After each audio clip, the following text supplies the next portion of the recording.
Hello friends, आपका स्वागत है आपके यूट्यूब चैनल अकाउंट्स फोबिया में। तो आज हम स्टडी करेंगे सिस्टम्स ऑफ अकाउंटिंग की। अकाउंटिंग करने के दो सिस्टम है, एक डबल एंट्री सिस्टम और दूसरा सिंगल एंट्री सिस्टम। अब दोनों सिस्टम में से बेस्ट कौन सा है? तो देखिए, दोनों सिस्टम में से बेस्ट माना जाता है डबल एंट्री सिस्टम। इसीलिए आपकी बुक का नेम है डबल एंट्री सिस्टम, और आगे हम स्टडी करेंगे तो डबल एंट्री सिस्टम के थ्रू ही करेंगे।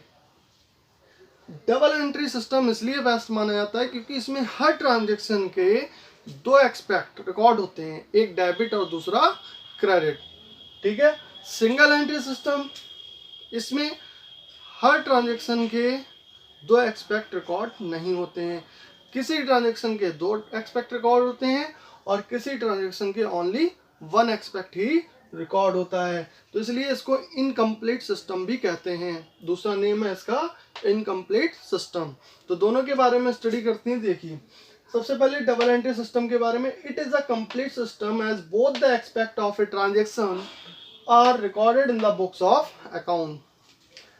ये कंप्लीट सिस्टम है क्योंकि इसमें both aspect debit and credit दोनों ही रिकॉर्ड होते हैं ऑफ ए ट्रांजैक्शन। एक ट्रांजैक्शन के दो एक्सपेक्ट रिकॉर्ड होते हैं अकाउंट्स में, इसलिए इसको कंप्लीट सिस्टम माना जाता है।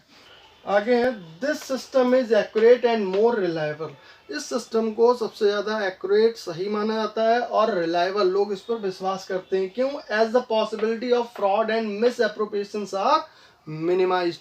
क्योंकि इसके थ्रू फ्रॉड कम होता है। इसके थ्रू अगर हम एंट्री करते हैं, अकाउंटिंग करते हैं, तो इसमें कोई भी गलत इंफॉर्मेशन चाहकर भी ज़्यादा पास नहीं कर सकता, क्योंकि वो कहीं ना कहीं पकड़ जाएगा। उसके लिए एविडेंस लाने होते हैं। ठीक है। The arithmetic inaccuracy in records can mostly be checked by preparing the trial balance. अगर हमने अर्थमेटिक इनएक्यूरेसी की है, मतलब अमाउंट लिखते समय या वैल्यू लिखते समय हमसे कहीं पर भी गलत हो गया है, 90 की जगह 60 लिख दिया है, या फिर 100 की जगह 1000 लिख दिया है, या ऐसे कोई और अमाउंट गलत हो गई है, तो वो भी चेक हो जाती है। क्योंकि जब इसमें ट्रायल बैलेंस बनाया जाता है तो उसके अकॉर्डिंग डेबिट और क्रेडिट दोनों साइड का टोटल इक्वल आना चाहिए। लेकिन जब आप लेजर कर रहे होंगे, आपने कहीं पे भी गलती से गलत अमाउंट लिख दी या फिर टोटलिंग गलत कर दी या डिफरेंस गलत निकाला, तो इसके थ्रू वो चेक हो जाएगा, क्योंकि आपका डेबिट और क्रेडिट का टोटल इक्वल नहीं आएगा। तो जब कभी टोटल इक्वल नहीं आता है ट्रायल बैलेंस का, तो समझ लीजिए कहीं ना कहीं मिस्टेक हुई है। तो आपको पहले वो मिस्टेक सही करनी पड़ेगी, तब जाके आपका ट्रायल बैलेंस का आंसर आएगा। इसके बाद लिखा है, the system of double entry can be implemented by big as well as small organisation. जो डबल एंट्री सिस्टम है, ये आज दुनिया में हर जगह अप्लाई हो रहा है, चाहे वो एक बहुत बड़ी कंपनी हो, चाहे एक छोटा सा बिजनेस हो, क्योंकि ये एक्यूरेट है। डबल एक्सपेक्ट, इसमें ड्यूअल एक्सपेक्ट रिकॉर्ड होते हैं, इसलिए इसको बेस्ट माना गया है। अब देखते हैं सिंगल एंट्री सिस्टम के बारे में। It is not a complete system of maintaining record of financial transaction. इसको हम कंप्लीट सिस्टम नहीं मानते हैं। It does not record two aspect of each and every transaction, क्योंकि हर ट्रांजेक्शन के दो एक्सपेक्ट रिकॉर्ड नहीं करता है। Instead of maintaining all the accounts, only personal account and cash book are maintain under this system.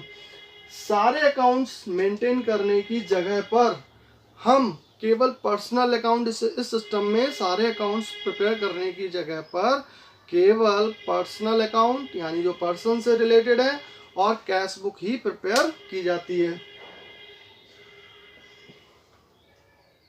In fact this system is not a system but a lack of system.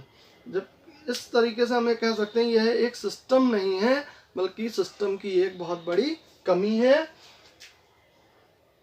As no uniformity is maintain in the recording of transaction, क्योंकि इसमें कोई भी uniformity नहीं होती है।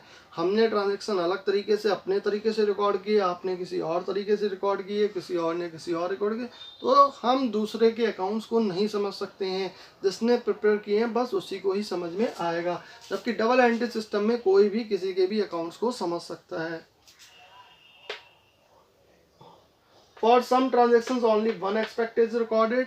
कुछ transaction के लिए एक एक्सपेक्ट रिकॉर्ड किया जाता है, या डेबिट का या क्रेडिट का, और जबकि for others both the aspects are recorded, और जबकि कुछ ट्रांजेक्शन के लिए बोथ एक्सपेक्ट रिकॉर्ड किए जाते हैं, डेबिट एंड क्रेडिट दोनों ही। The account maintain under this system are incomplete, इसके थ्रू अगर हम अकाउंट मेंटेन करते हैं तो उसको इनकम्प्लीट अकाउंट कहा जाएगा, इनकम्प्लीट सिस्टम कहा जाएगा, एंड अनसिस्टमेटिक एंड देयरफॉर, और इसीलिए इसको देयरफॉर नॉट रिलायबल, इसीलिए ये रिलायबल भी नहीं होते हैं।